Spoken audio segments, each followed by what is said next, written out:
ajma'in. Selawat dan salam juga kita tujukan ke atas keluarga Nabi serta para sahabat semuanya.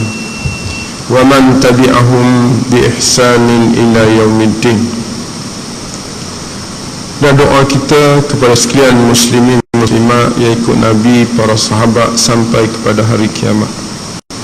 Allahumma Rabbana ishrah lana sudurana. Ya Allah, yang Tuhan kami, Engkau tenangkanlah, lapangkanlah dada kami, syarahkanlah dada kami.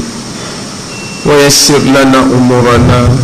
Engkau mudahkanlah segala urusan hidup kami di dunia ini. Waj'alna minal ladzina yastami'una al-qawla fayattabi'una ahsanah. Dan Engkau jadikanlah kami orang-orang yang suka dan sentiasa mendengar, mempelajari ayat-ayat-Mu, kemudian mengambil apa-apa yang baik daripada pengajian ini. Allahumma ja'alna min ahli al-Quran. Ya Allah, Kau jadikanlah kami ini orang yang ahli dalam Al-Quran. Ahlullah wa khassatuh. Mereka itulah ahli Allah dan orang dekat dengan Allah. Allahumma rzuqna sakinah. Ya Allah, anugerahkanlah kepada kami tenang hati kami dalam majlis ini. Warahmah, sempurnakanlah rahmat-Mu ke atas kami, iaitu Engkau kurniakanlah segala keperluan dan Engkau jadikanlah ia sebagai pahala dan melepaskan daripada sebarang musibah. Wa du'a al-malaikah. Engkau sertakanlah bersama kami para malaikat mendoa dan mengaminkan doa-doa kami. Wa zikrallahi fi man indah. Dan ingatan-Mu ya Allah kepada kami sentiasa, khususnya dalam majlis-majlis-Mu bersama para malaikat. Allahumma shfi mardana wa mardal muslimin. Ya Allah, Engkau sembuhkanlah siapa jua yang uzur sakit yang ada dalam majlis ini, juga kaum muslimin muslimat seluruhnya. Allahumma hab lana hukma wa alhiqna bis salihin. Ya Allah, Engkau anugerahkan jua kepada kami faham dalam semua kehidupan beragama, kemudian Engkau masukkanlah kami ini di kalangan hamba-hamba-Mu yang salih. Amin ya rabbal alamin. Alhamdulillah, muslimin muslimat yang dirahmati Allah sekalian. Qala Allah subhanahu wa ta'ala, walladzina ja'u min ba'dihim yaquluna rabbana ighfir lana wa li ikhwanina alladhina sabaquna bil iman wa la taj'al fi qulubina ghillan lil ladzina amanu rabbana innaka raufur rahim. Dan orang-orang yang mereka telah datang selepas Nabi, selepas para sahabat, seorang mukmin, mereka selalu berdoa dengan kata mereka, Rabbana ighfir lana dhunubana. Wahai Tuhan kami yang telah mencipta dan mengurus segala kehidupan kami, Kau ampuni segala dosa kami, Kau ampunlah segala dosa-dosa kami. Dan juga mereka berkata dan berdoa, Ya Allah, ya Tuhan kami, Kau ampunkanlah jua dosa-dosa saudara-saudara kami yang telah pergi sebelum kami dengan membawa keimanan kepadamu. Wala taj'al fi qulubina. Ya Allah, janganlah Engkau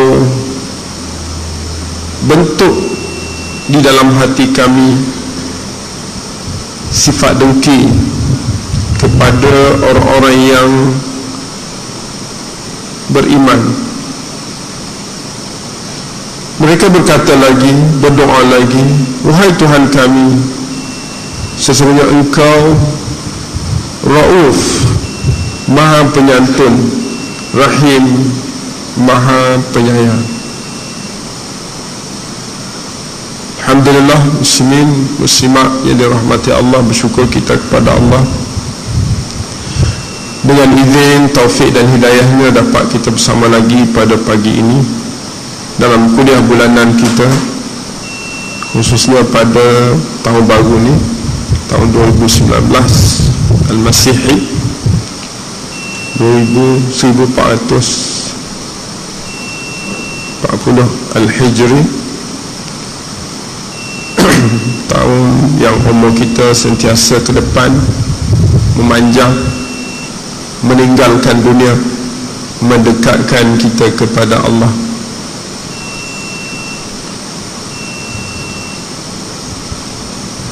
Orang yang bila mana nak mati ataupun saat berjumpa Allah, mereka baru terlintas ataupun faham bahawa dunia ini sementara, bahawa dunia ini sekejap. Ka'annahum yawma yarawnaha, seolah-olah mereka, kata Allah, saat berjumpa Allah itu, nak mati kita nak jumpa Allah kan, ataupun dibangkit besok daripada kubur kita, kita jumpa Allah. Saat itu apa mereka berkata ke diri masing-masing? Dia kata ka'annahum yawma yarawnaha, seolah-olah mereka hari mereka melihat hari kiamat, hari benar itu. Lam yalbasu, mereka tidak tinggal di dunia ni illa ashiyatan, kecuali asyiyah, isyak. Asyiyah ni masak sepetang saja, au duhaha, ataupun duha, waktu duha. Makna nilayang yang kita hidup 60-70 tahun ni, saat kita nak mati, saat kita jumpa Allah, saat kita dibangkit, saat kita didepankan dengan suasana azab ataupun syurga, masa tu kita rasa dunia ini asyiyah au duha, sepagi. Maknanya terlalu padat, terlalu sedikit masa untuk kita nak buat kerja. Dan kerja yang kita kena buat di sini, tidak ada tempat lain yang kita nak buat kerja kerana nak selamat. Tak ada tempat lain. Ad-dunya mazra'atun lil akhirah. Kata ulama, dunia ini mazra'ah, tempat bercucuk tanam untuk hidup akhirat. Muslimin muslimat yang dirahmati Allah, hari ini kita nak rujuk ayat 10 surah Al-Hashri. Al-Hashri ni sebab kita penting sangat surah ni, sebab surah di mana kita akan dikumpulkan. Al-Hashri, perkumpulan. Anda suka terjemah Al-Hashri ni dengan apa ni, buangan. Al-Hashri dibuang di tempat. Sebab berlaku buangan ini pada zaman Nabi sallallahu alaihi wasallam kepada Bani Nadir di Madinah. Nabi tidak bunuh mereka, Nabi tidak hapuskan mereka, tetapi mereka usir, dibuang ke negeri Syam. Mereka ini baik orangnya, Bani Nadir, Bani Qainuqa, dan bani-bani yang datang sebelum datangnya Nabi sallallahu alaihi wasallam ke dunia ini. Dia datang awal lagi dan dia duduk di Madinah menunggu Nabi sallallahu alaihi wasallam tiba ke Madinah.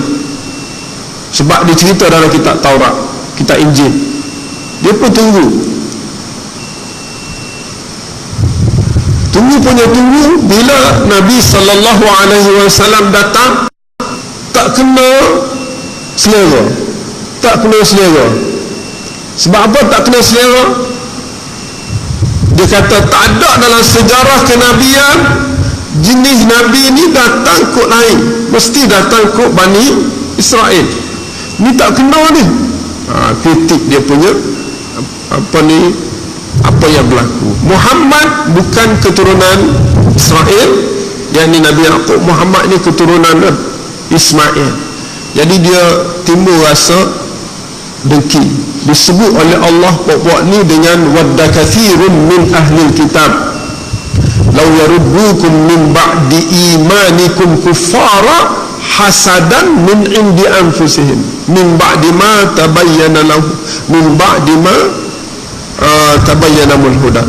Maknanya kata Allah, ahli kitab ni, orang-orang yang erti tentang kitab-kitab Taurat, kitab Injil ni, dia suka sangat kalau orang Islam ni selepas dia jaga Islam, jaga iman dengan baik, berubah jadi kafir. Dia suka. Sebab apa kata Allah? Hasadan min indi anfusihim, kerana dengki, benci, nak marah. Sebab umat Islam ini sepatutnya tak ikut Muhammad. Sebab Muhammad ini bukan keturunan Nabi yang biasa diutuskan. Jadi timbul rasa dengki. Walaupun sifat-sifat Nabi itu ada pada Nabi SAW yang mereka syari, cuma kerana tidak bangsa lalu ditolaknya sampai hari ini. Itu bukan kerana tidak ada ilmu, tetapi kerana sifat dengki.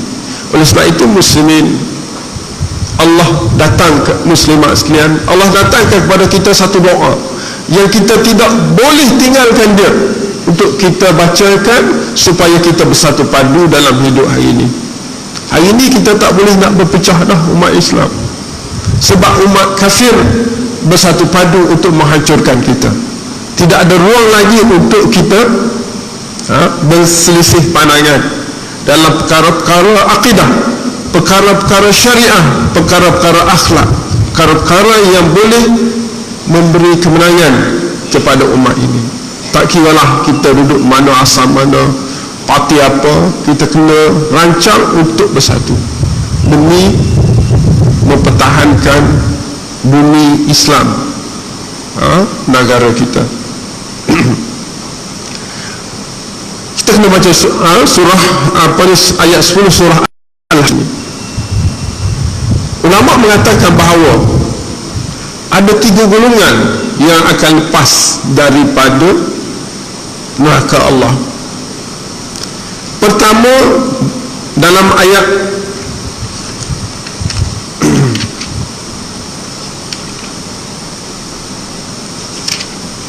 dalam ayat 8 surah Al-Hasyri, orang inilah orang yang Allah jamin syurga, yaitu lil fuqara'il muhajirin alladhina ukhriju min diyarihim wa amwalihim wa yabtaghuna fadlan min Allah wa ridwana. Yaitu bagi yang berjaya ialah bagi asnaf muhajirin, fuqara, asnaf lah.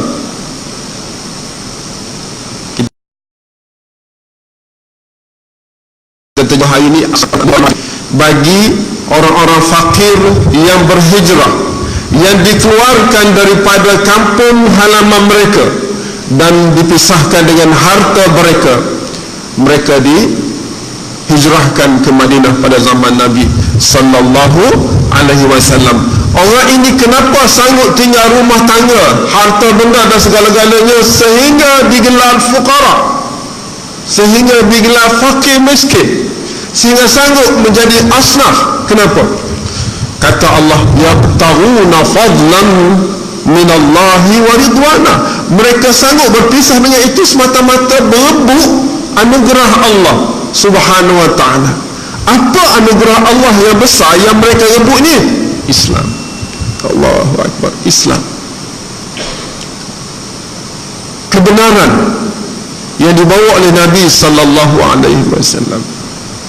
Apalagi syurga Allah subhanahu wa ta'ala. Mereka menikmati dengan Al-Quran. Quran luar biasa, mukjizat.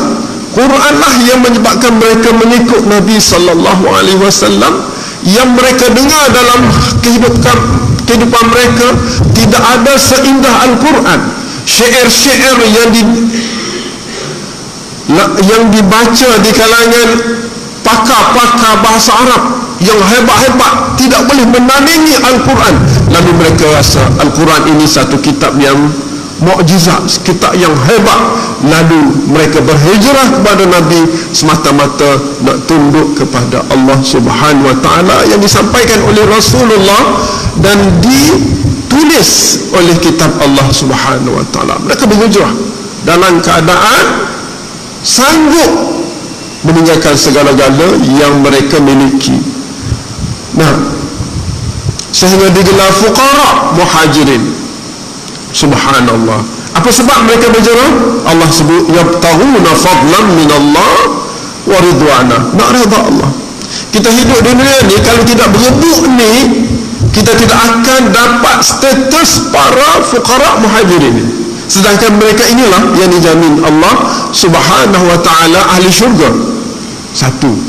Ni golongan yang lepas kita tak boleh nak bersama dia dah. Tapi itulah orang yang telah dijamin syurga. Wa yansuruna Allah, mereka bantu agama Allah, wa rasulahu, dan mereka membantu Rasul sallallahu alaihi wasallam. Kita bantu Allah, apa kita bantu Allah sekarang ni? Nah, dan apa bantu Rasul? Dan orang itu digelar ulaika humus sadiqun. Mereka itulah orang yang as-sadiqun. Salah seorang yang akan diselamatkan Allah as-sadiqun. Siratal ladzina an'amta alaihim, iaitu jalan orang yang engkau telah beri nikmat ke atas mereka. Siapa mereka? Al-anbiya, para nabi, as-siddiqin, orang ni para siddiqin, asy-syuhada, para mati syahid, was-salihin, orang-orang yang saleh. Jadi inilah orang yang telah ditunjuk jalan yang benar ke atas mereka. Ini orang pertama, kata ulama, yang kita boleh ambil contoh pada mereka, perjuangan mereka.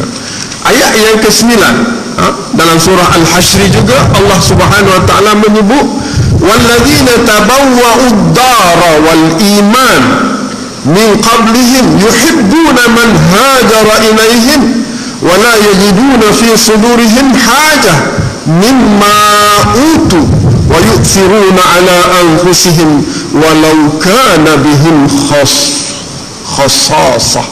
Ini sifat muhajirin, sifat ansar, iaitu kaum Madinah yang telah Islam sebelum datangnya Nabi ke Madinah. Masa tu dia pergi ke Mekah, dia dengar Nabi sallallahu alaihi wasallam. Ada di kalangan puak-puak Yahudi juga, di kalangan mereka yang benar-benar nak tidak dengki, dia masuk Islam. Seawal Nabi duduk Mekah lagi, dia masuk secara sembunyi, kemudian balik Madinah, dia berdakwah di Madinah, ramai yang masuk Islam. Mereka inilah yang menunggu Nabi sallallahu alaihi wasallam dengan hati yang jujur, tak kira bangsa apa pun. Yang penting Nabi ini Nabi yang disifatkan dalam kitab Taurat dan kitab Injil. Terima. Maka bila Nabi berhijrah bersama Nabi, para sahabat yang telah berubah menjadi fuqara al-muhajirin, telah sanggup menjadi fuqara, jadi asnaf. Kita ni daripada asnaf nak jadi orang biasa. Kita ada usaha masjid ni kan, usaha daripada asnaf nak jadi orang biasa. Dulu kerana Islam, daripada orang kaya jadi asnaf. Tapi mereka tidak ada satu kesedihan pada mereka, sebab mereka berebut fadlan minallah, iaitu Islam dan Nabi sallallahu alaihi wasallam, Al-Quran. Biasanya dalam Quran kalau kita jumpa al-haqqa ni ba'dama tabayyana lahumul haqqu. Al-haqqu ni biasanya Quran, Islam, Nabi sallallahu alaihi wasallam. Tengok keadaan lah, tengok pada ayat itu. Jadi golongan kedua yang beri contoh kepada kita ialah yang telah dijamin kejayaan mereka di dunia dan akhirat, ialah golongan Ansar, yang disebut dalam ayat 9 Allah Subhanahu wa taala. Dalam ayat 9 oleh Allah Subhanahu wa taala tentang sifat orang-orang Ansar yang menerima kedatangan orang fakir, sanggup bagi apa sahaja, sehingga ada di antara mereka sanggup ceraikan isteri semata-mata nak tolong fuqara muhajirin yang datang, sanggup cerai isteri. Tapi adakah fuqara ini mengambil peluang untuk ini? Tak, dia tidak mengambil peluang walaupun dia berhajat. Ada nak beri harta? Tak, minta ayah bagi harta padaku, tapi tunjuk di mana pasar di Madinah untuk aku bekerja, untuk aku jadi baik. Tengok sifat sifat para sahabat, tidak mengambil peluang, tidak syuh, kedekut. Subhanallah, ini nilai-nilai kehidupan para sahabat di zaman dulu yang perlu kita gali dan usaha untuk kita bina masyarakat di sekitar masjid kita, khususnya masyarakat kita. Macam mana nak bina insan, bina pemuda yang sifatnya ada peluang untuk mendapat sesuatu yang kaya daripada orang lain, tapi dia tak ambil daripada orang, tapi dia bina diri dia untuk menjadi orang yang diridai Allah Subhanahu wa ta'ala. Ini golongan kedua, Ansar. Lalu Allah sebut di dalam ayat 9 juga, wa man yuqa syuhha nafsihi, yuqa syuhha nafsihi fa ulaika humul al-muflihun. Siapa yang dilepaskan daripada diri dia syuhha nafsi, rasa malas, rasa kedekut, rasa bakhil diri sendiri. Kalau orang lepas ni, dia lepas diri. Kita ni rasa bakhil kuat sangat, kedekut kuat sangat kan? Para sahabat tidak begitu. Bukan saya kata kepada hadirin, tapi kita semualah lebih kurang lah. Saya yang cakap ni lebih lagi kan, kedekut. Tapi kalau Allah kata wa man yuqa syuhan nafsihi, sesiapa yang boleh melepaskan diri dia daripada sifat kedekut, sifat sayang ke harta, kata Allah, orang tu apa? Faulaika humul muflihun. Mereka itulah orang yang muflih, orang yang falah. Muflihun ialah proses kita, ada saya sebut, proses kita nak jadi orang baik. Orang baik tu ialah nama dia falah.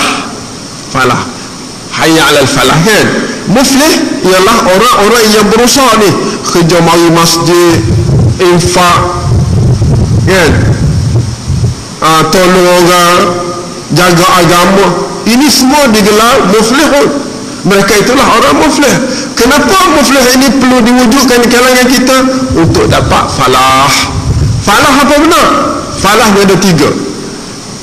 Satu ialah umat yang hidup mereka hebat, dunia pun hebat, rezeki pun murah, hubungan silaturahim pun hebat sesama kita. Ini falah. Yang kedua, mereka merebut untuk dapat syurga.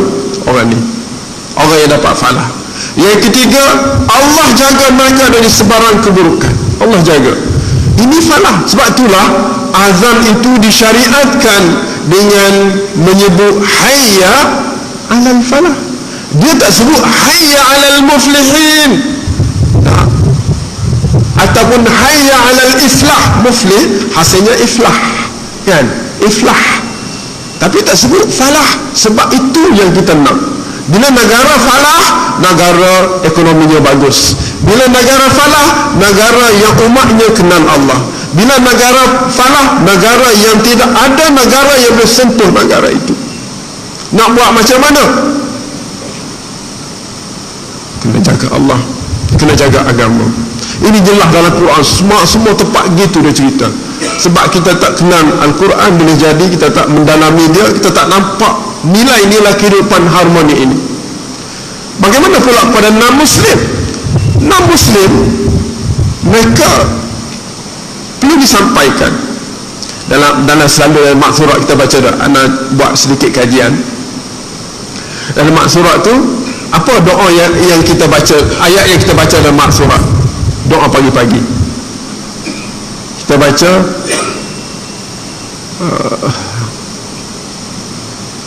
lepas amanah Rasul ke apa? Lepas ayat kursi tu. Allahumma salli ala Muhammad. La ikraha fid din. Baca tak? Saya bertanya tak? La ikraha fid din. Tiada paksaan dalam agama. Kenapa tak boleh paksa? Din ialah kehidupan beragama. Kita nak paksa orang Cina supaya beramal je. La ikrah, tak nak paksa. Okey? Nak paksa orang India, nak paksa orang asli. Tapi kita kena paksa pokok dah masuk agama ni. Ada agama ni kena paksa. Tapi yang tu tak boleh paksa sebab dia macam mana nak cerita yang ni, nak cerita ayat selepas tu. Allah kata apa? Sebab apa? Alasannya tak boleh paksa. Qad tabayyana ar-rusydu minal ghayy. Saya cek perkataan tabayyana, maknanya jelas. Tabayyana clear. Ar-rusydu, jalan nak kepada Islam jelas.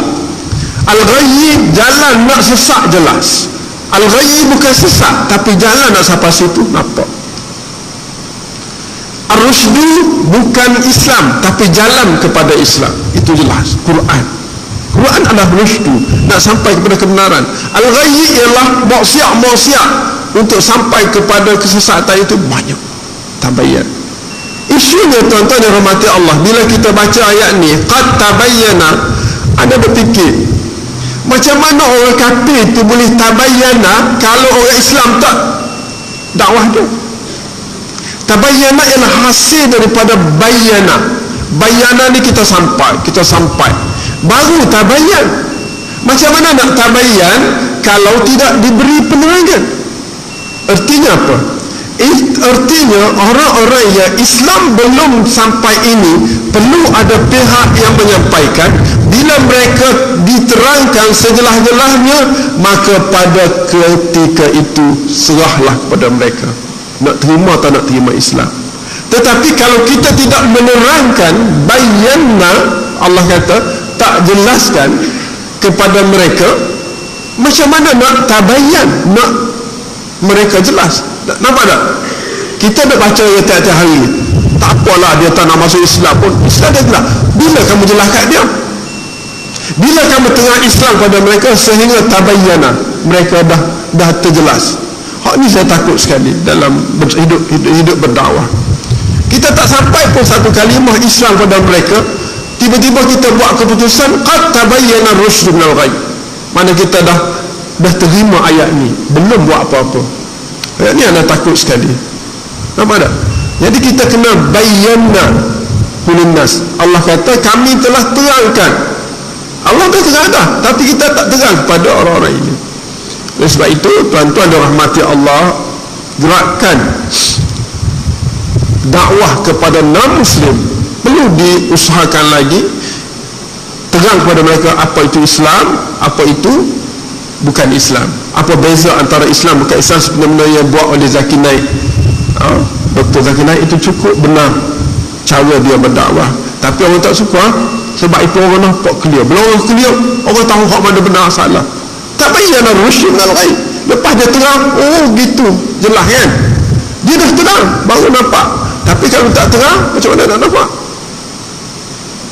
Kita guna Quran, tapi kita tidak kata mendalami lah, bukan ni umum lah, fakta umum pada siapa saja, termasuk saya dan siapa. Kita banyak mendakwa jelas dari Islam, tapi kita tidak pernah menjelas. Kita takut ini satu dakwaan yang tidak melepasi lain merah. Itulah anak. Itu yang kita selalu baca. Allah kata qad tabayyana ar-rusydu minal ghayy. Faman yakfur Islam, faman yakfur bit-taghut, sesiapa yang kufur kepada taghut, wa yu'min billah, kan? Kufur kepada taghut. Taghut ni tagha ya taghi tughya wa taghut. Taghut ni jenis orang-orang yang mengajak kepada derhaka pada Allah, jihad pihak-pihak yang membuat merancang untuk menjauhkan diri masyarakat pada Allah. Ini taghut. Kita kena kufur dengan taghut ini. Maknanya kita kena sekat diri kita dari bersama dengan orang-orang yang mengajak kepada menjauhkan daripada Allah. Allah kata wa may yakfur bit-taghut, siapa yang ingkar, kufur, tolak taghut ini, wa yu'min billah, dan beriman dengan Allah, faqad istamsaka bil urwatil wuthqa, maka sesungguhnya dia telah berusaha untuk berpegang teguh dengan nama dia urwah wuthqa. Al urwatil wuthqa ialah kitab Allah, ialah Islam, ialah agama yang kita ni. Lam fisama, tengok cara Quran, lam fisama. Kalau dia baca la infisama, bagi atas ni makna tidak ada jalan untuk mereka berpecah belah kalau berpegang kepada al-urwah al-wuthqa. Apa itu urwah al-wuthqa? Islam, Quran dan Nabi sallallahu alaihi wasallam. Jelas hak itu dibaca tiap-tiap hari. Kita kena tolak benda-benda yang taghut ini, benda-benda yang boleh menjauhkan pada agama, yang boleh menyesatkan. Banyak benda-benda yang kita kena fahami. Apalagi hak kita duk baca tiap-tiap hari tu, kita kena dalami lah. Saya sekarang dalam usaha insya-Allah buat satu kajian. Hak kita duk amal ni, doa-doa dalam sembahyang ni, kalau kita boleh fahami, boleh hayati, boleh tadabbur, rasa kita tidak macam hari ni, tak pecah pun, tak pecah pun. Kita ni bersatu hati. Tapi ada yang reti okey, ada ramai yang tak reti. Hak ni jadi masalah. Bila tak reti, kita kena belajar. Kalau reti, kena ajar. Ada 4 golongan kata ulama, hadis Nabi pun sebutlah makna-makna gitu. 4 golongan manusia di bumi ini. 2 selamat, 2 tak selamat. Golongan pertama, orang alim, yang dia tahu dia itu alim, lalu dia menyampaikan ilmu. Golongan yang kedua, orang jahil, yang dia tahu dia itu perlu kepada ilmu, lalu dia belajar ilmu, maka jadilah dia berilmu. Golongan ketiga, orang alim tetapi dia tak sedar bahawa itu alim, maka hidup dia hanya mencari dunia dengan ilmu yang dia miliki. Yang keempat, orang jahil yang tidak sedar dia itu jahil, maka dia akan berkata-kata dengan fikiran tanpa rujuk kepada kebenaran. 2 yang pertama selamat, tak kisah kita tak ada ilmu pun, carilah peluang ada. Tapi jangan bila kita tak ada ilmu, kita menggunakan akal dan kita berhujah dengan kehendak kita, lupa bahawa kita ini tidak tahu ilmu-ilmu yang Allah beri. Begitu juga seorang yang berilmu, dia lupa bahawa dia itu amanah Allah, tidak sampaikan ilmu, tidak beramal dengan ilmu. Kata Imam Ghazali, tuan-tuan yang dirahmati Allah, kata Imam Ghazali, antara ilmu dengan amal itu tidak akan duduk bersama. Apa maksudnya? Gini, maksud tidak duduk bersama ni gini. Saya baca dari Imam Ghazali, apa ni, rekasan apa ni, Ihya Ulumuddin. Allah menarik sangat, dia kata gini, ilmu yang kita dapat ini kan, kita dapat ilmu pagi ni, ayat ni insya-Allah. Bila kita dapat ilmu, amal tu mari, dia mari depan kita. Assalamualaikum. Waalaikumsalam. Ustaz, apa khabar? Alhamdulillah baik. Saya suka Ustaz. Sebab apa? Sebab Ustaz dah tahu doa ni, doa dalam ayat 10 ni. Saya nak duduk dengan Ustaz. Terima kasih. Ustaz pun sukalah, dah ada ilmu, amal pun mari rumah dia. nak duduk sekali. Nah, lepas tu ustaz ni sibuk bisnes kan, duit situ duit sini, tak sempat nak baca doa ni, tak sempat nak beramal dengan ilmu dia pelajari. Amal kata ustaz, amba duduk 2-3 hari ni ustaz tak cara ke amba nak pergi dah kan. Sedih tak? Sedih tengok mama you nak jumpa kita, nak pergi dia nak tinggal. Bapa nak tinggal, ustaz sibuk tak ada nak buat amal. Dia pergi. Bila amal di ilmu kata oleh kerana ustaz tak cara pada amal, amba pun nak pergi juga nak ikut amal tu. Allahu Akbar. Sedih bila dengar Imam Ghazali kata gitu. Bila amal pergi, ilmu pergi sama. Apa tinggal pada kita? Lupa ilmu. Lupa ilmu. Aku doa apa kita nak baca? Tak ingat doa. Sebab apa tak ingat? Sebab doa tu dah tinggal kita, ilmu kita tinggal. Sebab apa ilmu tinggal kita? Sebab kita tak layan amal yang datang kepada kita pada satu Allah, satu simbolik ataupun kata-kata yang keluar mata saya. Saya ingat yang tu saya keluar mata. Betapa banyak ilmu yang saya pelajari, tapi saya tak amal. Tak amal.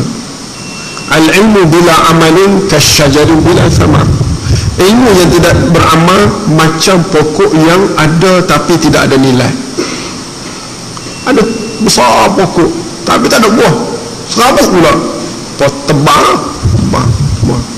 bawa kayu api, pokok ada, apa ada? Subhanallah. Oleh sebab itu, golongan yang kedua ialah golongan Ansar yang membantu. Kita nak jadi golongan Ansar ke golongan Muhajirin, dua-dua boleh. Tapi Allah sebut, tengok ni, untuk kita jadi peluang satu saja, iaitu ayat 10.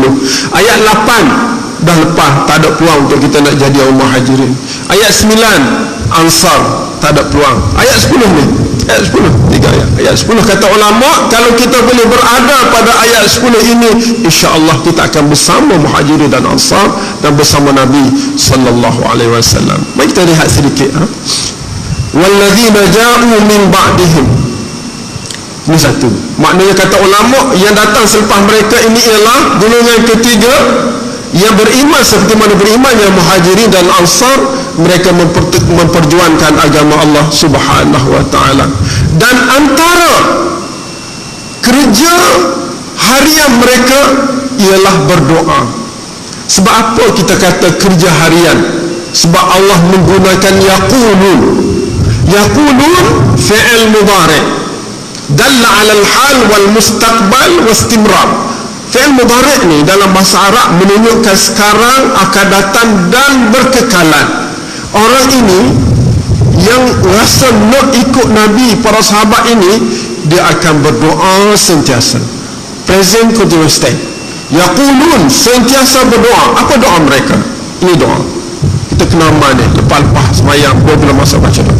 Rabbana ighfir lana, pastikan dosa tiada, dosa lampau. Rabbana ighfir lana, wahai Tuhan kami. Tuan-tuan, bila tuan-tuan sebut Rabbana ni, ingat dua perkara. Pertama, Allah cipta kita. Kita bukan orang yang hebat, tetapi dengan kurniaan Allah kita zahir di dunia ini. Yang kedua, Rabbana ni ialah Allah mengurus segala kehidupan kita.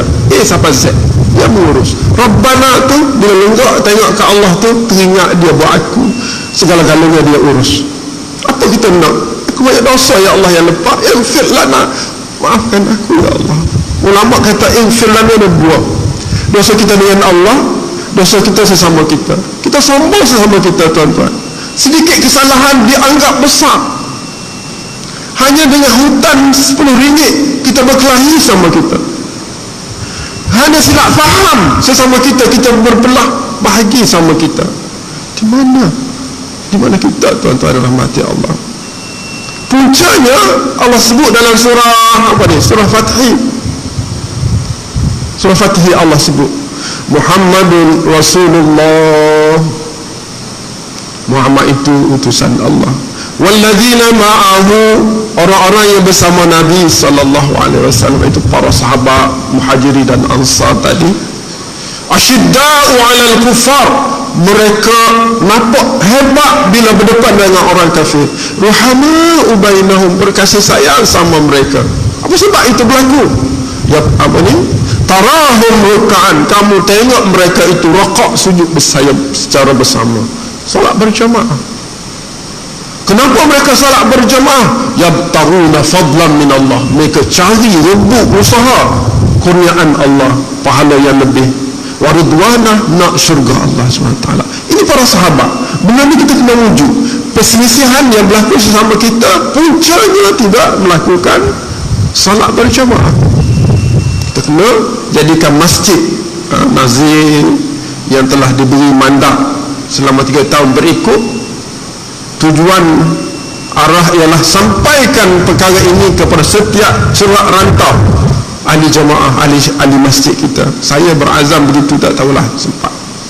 Masjid Syakirin diberi mandat 3 tahun lagi. Saya berazam untuk sampaikan perkara ini kepada setiap ahli qaryah yang di mana, dan kepada non-Muslim yang ada di bawah naungan masjid tersebut. Saya akan sampaikan Islam pada mereka. Kita akan buat satu dewan non-Muslim. Dewan sebelah tu buat dewan nak itu perancangan, nak ajak non-Muslim untuk sembang-sembang minum kopi dan sampaikan Islam. Setelah jelas Islam, dia terima tak terima itu serah pada dia. Tapi kita dah bayyana, kita telah jelas, baru tabayyana. Ini tuan-tuan dan rahmati Allah. Apa doa kita? Rabbana ighfir lana, ya Allah ampunilah dosa kami.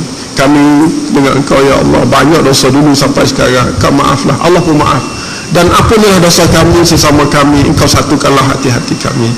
Wali ikhwanina, ini doa wali ikhwanina ni seolah-olah kita kata Rabbana ighfir li ikhwanina. Itu dari segi bahasa. Rabbana ighfir li wahai Tuhan kami, Engkau ampunkanlah juga li ikhwan. Ikhwan ni termasuk laki, puan, muda, tua, semua sekali ikhwan dalam istilah bahasa. Maknanya minta Allah satukan kami dengan ampun dosa-dosa kami, satu. Yang kedua, dosa-dosa saudara-saudara kita yang alladzina sabaquna bil iman, yang telah pergi mati dengan kekuatan ni. Tok guru kita tu ikhwanina, kan? Tok guru orang-orang alim yang telah pergi, kita doa kepada mereka, dapat pahala mereka yang kita doa tu. Itu kekuatan kita. Apakah kita doa kepada saudara yang telah pergi, kita tak boleh apa-apa? Boleh. Dia selamat dalam kubur, kita pun diberi anugerah Allah pahala kerana doa kepada mereka. Itu doa. Sampai orang mati. Sebab itulah tuan-tuan, kalau kita nak mati, biarlah mati dengan iman. Sebab bila kita mati dengan iman, ada orang datang selepas kita, dia doa untuk kita. Kalau kita mati tanpa iman, mati tak ada siapa pun nak tolong. Apatah lagi anak kita tak tolong kita dalam kubur, tak doa pada kita. Kalau kita mati dengan iman, kalau anak kita tak doa, seluruh umat Islam yang beriman doa pada kita. Ini lebih kita mati jaga iman. Sebab itu kena macam mana pun sampai. Itu satu nilai. Yang kedua, kita berdoa kepada saudara yang telah pergi, termasuk Nabi kita, termasuk para sahabat. Kita doa kepada mereka. Dan sampailah hari ini hak mati tadi. Contohnya ada orang mati sebelum subuh, termasuk doa ini. Termasuk doa ini. Dan kita yang belum mati, dia orang mana? Orang belum mati. Jadi kita minta maaf. Tambah kan? Ni ayat berikut ni. Wala taj'al fi qulubina. Ini kehidupan semasa. Jangan engkau jadikan di dalam hati kami ghillan, ay hasadan, dengki. Kepada siapa? Lilladzina amanu. Kepada orang-orang yang confirm mereka itu iman mereka sempurna. Jangan jadikan dalam hati kita ni ghillan pada orang yang mereka beriman. Kadang-kadang kita ni tok guru pun kita kata lah, apalah tu cakap tak betul. Kau ni siapa reti ke Quran, kan? Tak kira lah tok guru mana pun, dia orang alim, dia cakap kebenaran. Kita pada pandangan kita salah, kita pun kata tok guru tak reti. Nah, sedangkan dia orang berilmu. Kan ustaz ni teruklah, tak payah katalah, kita minta maaf pada Allah apa kita ada. Moga-moga Allah rahmati dia, Allah tunjuk jalan benar kepada dia. Sebab kita tak erti. Dia erti Quran, kita Quran pun tak erti. Macam mana kita nak buat keputusan begitu? Wala taj'al fi qulubina ghillan, rasa dengki, rasa benci, rasa sombong kepada orang-orang yang telah beriman. Tuan-tuan dirahmati Allah, kalau kita buat kajian perkataan taj'al ni, ja'ala, dia tak kata khalaqa wala takhluq, tak, wala taj'al. Ij'al ni benda dah ada. Rasa dengki ni memang ada dalam diri kita. Setiap orang sifat dengki ada, tapi jangan dengki sudah.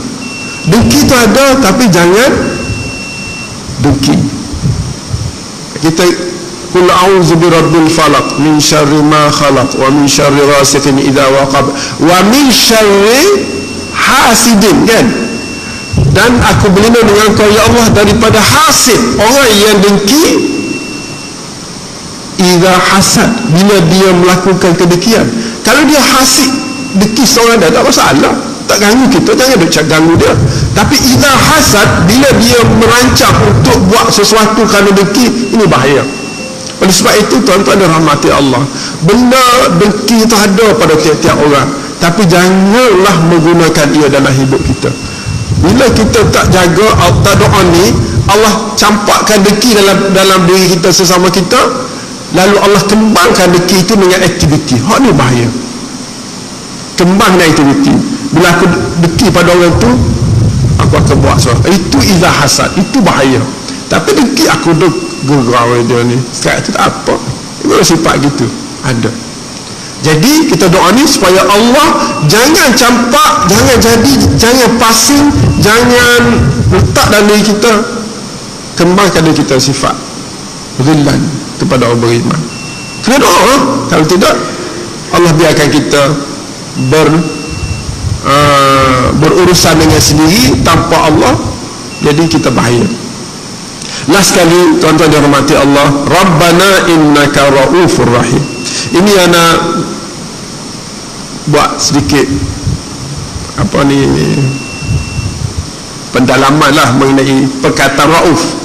Rauf tuan-tuan nama Allah, kan? Rahim nama Allah. Yang kita nak daripada nama Allah apa? Okey, Allah nama dia Al-Alim, Alim, Maha mengetahui. Yang kita cari apa? Cari ilmu. Alim sifat Allah Maha mengetahui. Kita nak ilmu. Kita nak ilmu, kena minta kepada nama yang bernama Alim, Allah. Yang ni pun sama. Rauf, kita kena tahu kata terbitan daripada Rauf. Ra'fah. Ra'fah. Rahim, rahmah.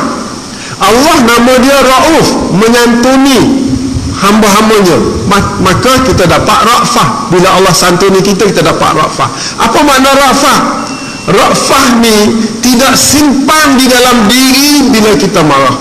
Lepas kita marah habislah. Tak simpan, kan? Allah tidak simpan. Bila kita buat maksiat, kita bertaubat, tak simpan dah. Allah maaf sesat, kan? Kita orang minta maaf pun masih lagi tidak ada ra'fah. Sedangkan Allah bersifat Rauf. Ini satu nilai. Yang kedua, nilai kahana. Kalau kita nak cerita panjang-panjang, banyak lagi lah. Rahim, Allah Maha Penyayang. Kita nak daripada Allah apa? Rahmah. Rahmah apa benda? Rahmah. Rahmah ni, dapat rahmat Allah. Kita cuba dalami rahmah itu. Saya cuba buat kajian rahmah ini sama dengan falah tadi. 3. Rahmah, falah, semua benda-benda yang menunjukkan selamat dunia, selamat akhirat, dan terlepas daripada musibah. Bila dapat rahmat begitu.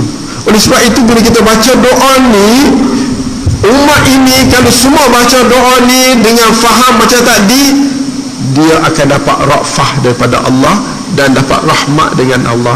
Maka demikian itu Allah bersifat Rahim Rauf, akan menganugerahkan kepada umat itu rafah dan rahmah. Bila umat itu dapat rafah dan rahmah, keluarga dapat rafah dan rahmah, keluarga yang bahagia sampai ke syurga. Tuan-tuan dan rahmati Allah Subhanahu wa ta'ala, marilah sama-sama kita beramal dengan doa